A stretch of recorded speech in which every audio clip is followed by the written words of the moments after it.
Hello, and welcome to our spring. It is spring. It may not feel like it, but it is springtime.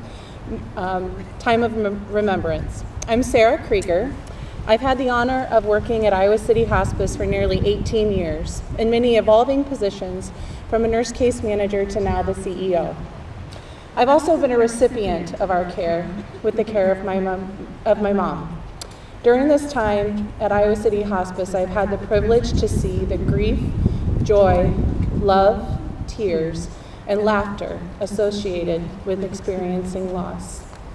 I've seen grief eased by the warmth of happy memories, joy in the eyes of a grandmother spending precious time with her grandbabies, the loving, gentle care provided by a man to his wife of 45 years who was no longer able to care for herself.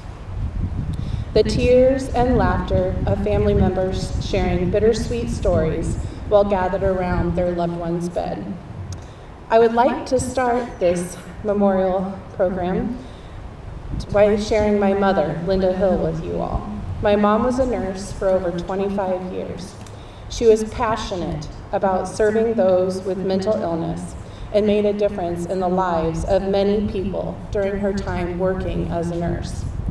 She worked evenings, but she always made sure there was a full dinner in the fridge for us to warm up every night.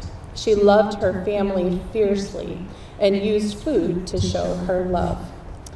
She made amazing comfort food like meatloaf, roast beef, and made from scratch noodles, which I've actually brought to work a few times that you've all shared with me. When I graduated from high school, she gave me this recipe book. It has handwritten recipes in it. You know it's a family recipe when it reads, 1 long squirt of ketchup. I'm like, how long, Mom? So even though it's been 13 years, I still think about her often, and I'm thankful that I was blessed with a wonderful mom that gave me so many happy memories to look back on. I hope the memories of your loved ones bring you the peace, warmth, and comfort that I have when I think of mine. Thank you all for being here.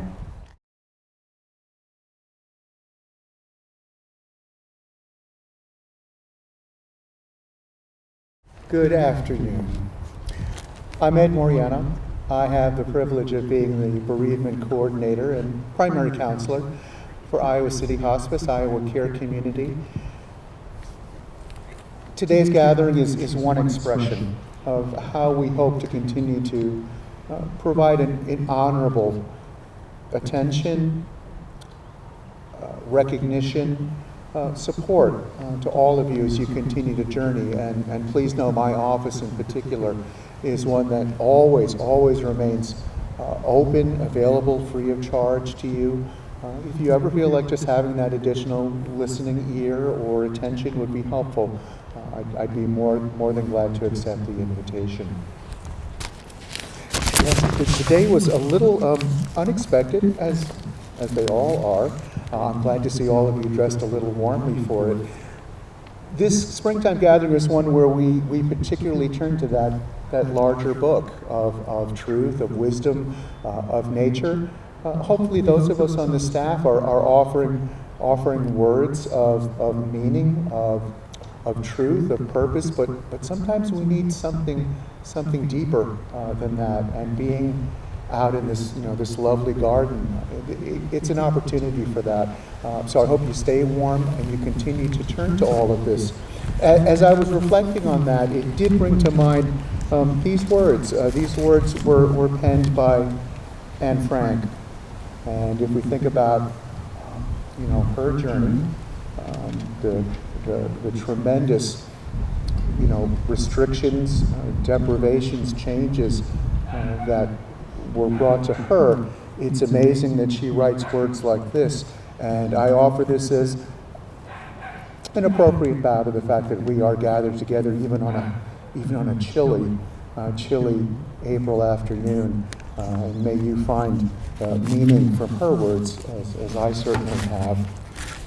So she wrote, "The best remedy for those who are afraid lonely, or unhappy is to go outside, somewhere where they can be quite alone with the heavens, with nature and God. Because only then does one feel that all is as it should be, and that God wishes to see people happy amidst the simple beauty of nature. As long as this exists, and it certainly always will, I know that there will be comfort for every sorrow, and I firmly believe that nature brings solace in all troubles. Maybe so.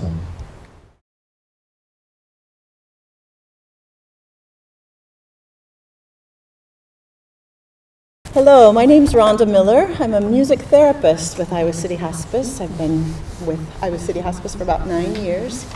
And the song I'm sharing today is one I wrote called Walking Each Other Home. I've learned so much in this work by walking alongside people like yourselves who are walking your family members home. And your journeys of that inspired this song. And it certainly fits a walk day like today as well.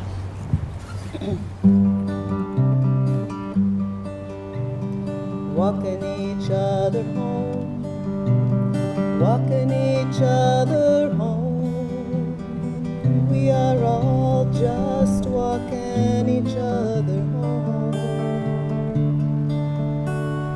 Walking each other home, walking each other home.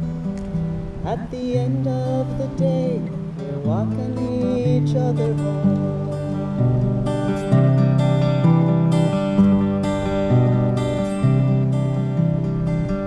You were by my side through this what life we shared. It was hard to say goodbye to you. Know that you are loved and always will be. You were tired, it was time to let you go.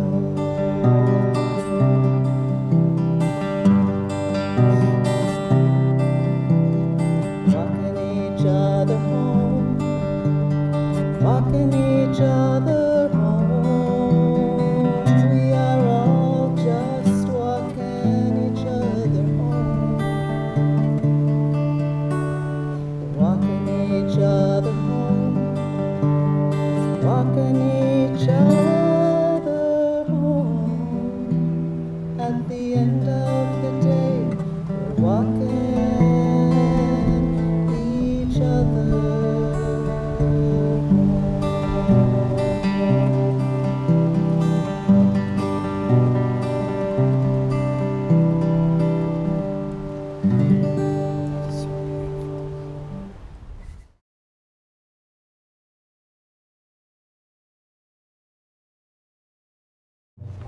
My name is Kirk Statler, and I've been a pastor for 40 years, but have been working with hospice exclusively for the last 3. And it's a pleasure to be with you today and to have walked with many of your loved ones in this journey in their life.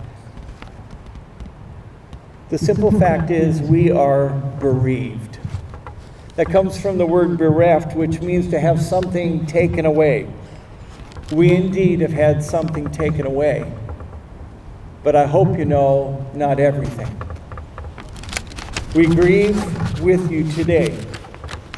Contrary to a lot of popular thought and teaching, grief is unique for each person. It's lifelong, not short-term. It isn't linear, but like waves, or a roller coaster, or spiral stairs. You may be feeling that even today. It doesn't culminate in detachment from those we've lost, but in a new type of attachment. Grief fosters continuing, healthy, and adapting bonds accompanying the loss of a life, but not a relationship. This has gained especially deep meaning for me as I said goodbye to my own father about 7 months ago. And I look at everything a little differently.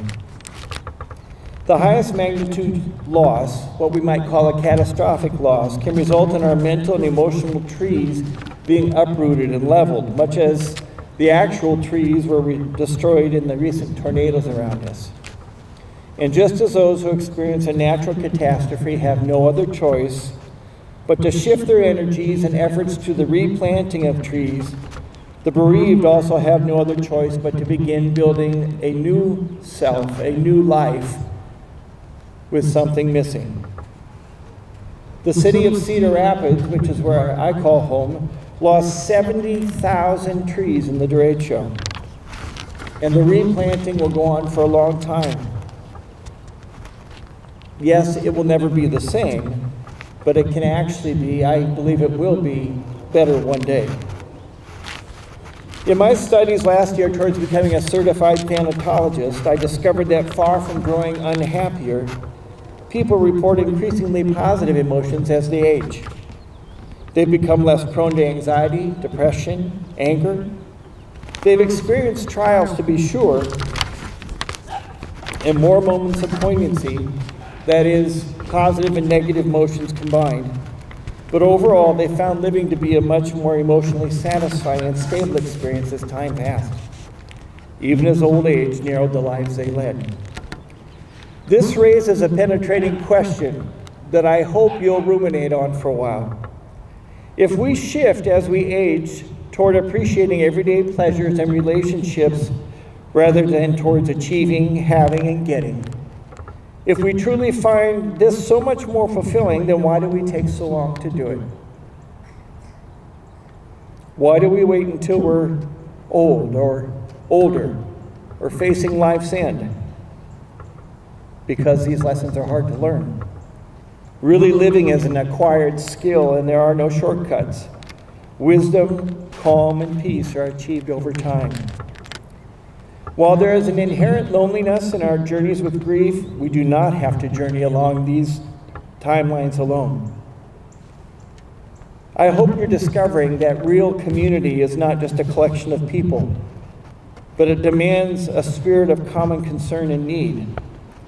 It is impossible and undesirable to go it alone in this world because we need what others give to us, and they need what we bring to them. And what a blessing. It is always mutual. There's a little poem I had written for Hospice. I'll share it with you here today. It's entitled, What We Do. In Hospice, we don't make widgets, we make memories, friends, bonds, and space. We don't produce things, we cultivate environments for people to grow, learn, remember, grieve, and rejoice. We don't create consumable items, but we identify, welcome, and step into opportunities that change lives forever. We don't merely punch a clock, for our lives are impacted and imprinted by the people we lovingly, willingly, and humbly serve for all time. That's why we do hospice at Iowa City Hospice, and it's one of the greatest privileges of our lives. The wind is making this just a bit more challenging, excuse me.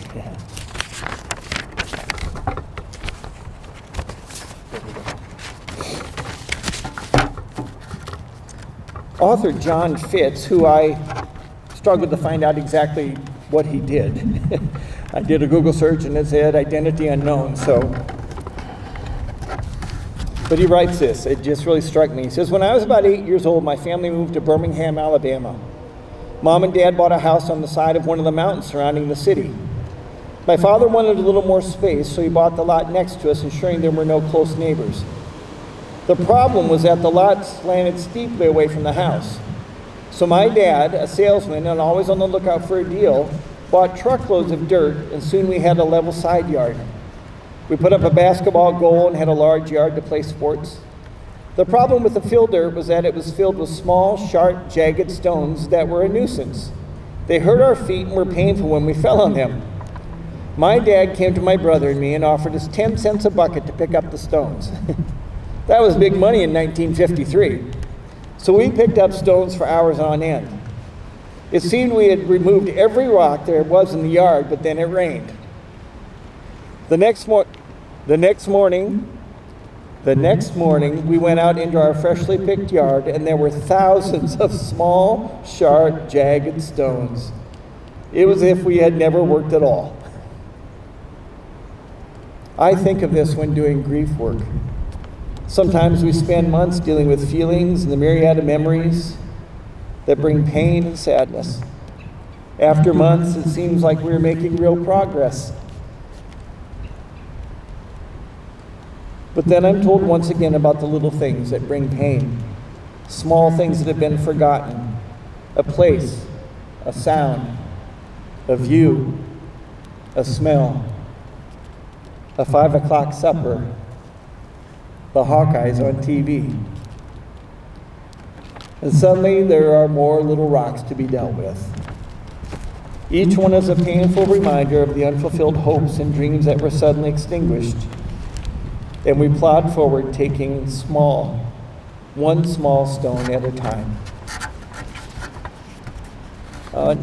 Not coincidentally, because I frankly don't believe in those, I have a very true story that happened just a few months ago here that I'm privileged to share with you today. I've made the appropriate edits to it.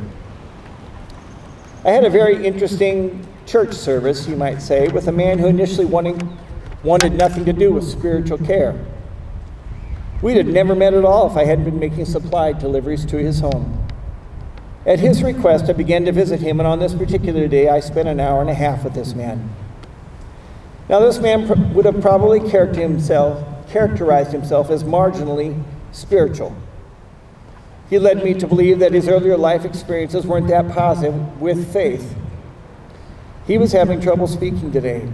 The effects of his cancer and his medications made real communication slow, plodding, but brought the rare gift of perhaps being better thought through than normal because of its pace. Our conversation meandered a bit, as you might expect, but he had things that he really wanted to communicate. Deep things, serious things. He actually said to me that there were some things that he thought he'd had settled long ago, but now he wasn't so sure. Understand, it took him a long time to communicate these things to me. I quickly realized it wasn't the time to have profound, lengthy discussions or theological debates. So I endeavored to keep it real simple, like I think Jesus always did. So with his permission, I read some scripture to him, some of my favorites in tough times. Psalm 139, Psalm 103, and he gripped my hand tightly the entire time I read to him. And when I finished, his eyes, which had slowly closed, popped open, and he asked, "Are you a popsicle man?" I chuckled and replied, and I said, I love a good popsicle. He said, "Me too." With great effort, he tilted his head to the side and said to his wife, "Hun, bring us 2 of those good popsicles." Now, I don't want to over-spiritualize anything, but as we sat there relishing those 2 high-quality popsicles, not the cheap stuff by any means, and we continued to talk just a bit in between bites. You see, we wanted to eat it fast enough that it didn't run down our hands.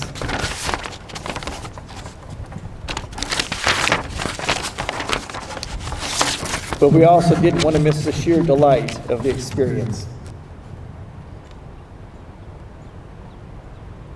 And as we slowly worked our way through those popsicles, I thought to myself, you know what? There's a communing going on here. A communing that I hadn't asked for or expected, but I was thrilled to take advantage of. And this man had stated that he wanted to see me again. And as we talked, as we clasped each other's hands tightly,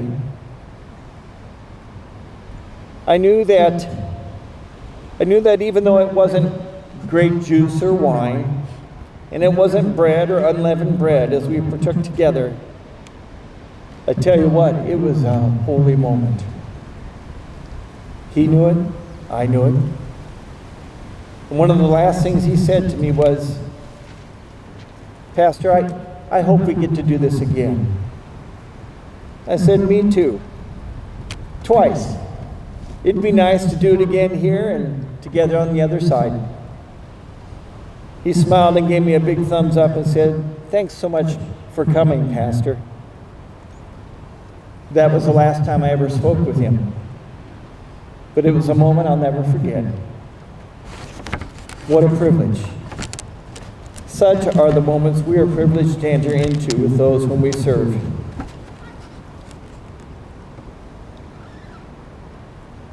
There's a quote I've come to realize is more true than ever.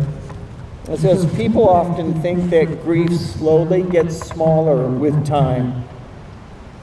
But in reality, grief stays about the same size, and our life slowly begins to grow bigger around it." We, our team, we promise to grow too, and with you if you want. Lastly,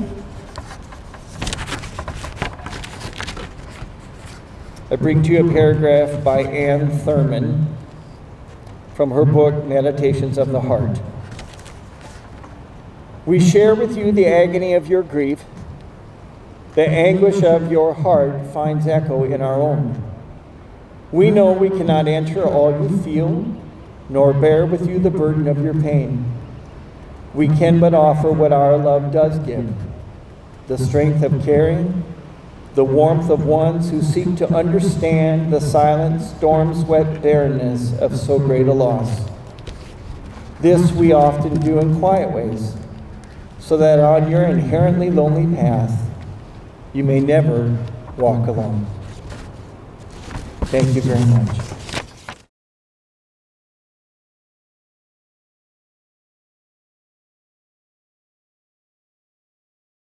Good morning. My name is Sarah Cavan. I am one of the nurses at Iowa City Hospice, and I have the honor of reading the names that you all have submitted to read. Every week in our interdisciplinary meetings, I don't know if anyone knows this, but our team takes a moment to honor and reflect on the lives of the patients that we've lost the previous week, and it's the most special part of our week. So this feels very much like a larger version of that. So join me as we take a moment to honor and reflect on the lives of Christopher Miracle, Jane Ann Fraunholtz, Reverend Timothy Zimmerman, Don Longhurst, Ray Wambacher, Carol Walsh, Mary Grace Ceresia, Beverly Noska, Judith Parkhurst, Leon Green, James Divelbus, Bill Kearney, Bob Norton, Melvin Schemmel, Paul Carl Supel, Imogene Judish, Mike Klug, Lee Eberly, Sarah Rickey, Samuel Shepard, Charles Plate, Mary Fisher, Pete Kolash, Wally Schaefer, Becky Hubbard,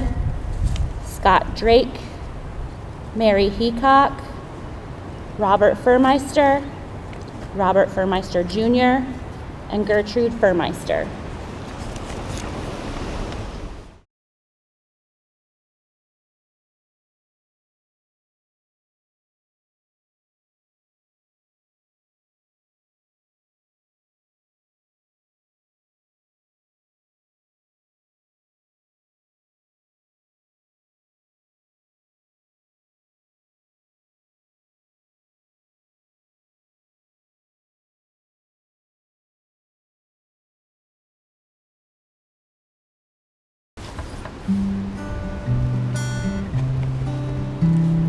Walking to remember you, walking to remember you. We are here today in honor of you. Walking to remember you, walking to remember you. We are here today because we love and remember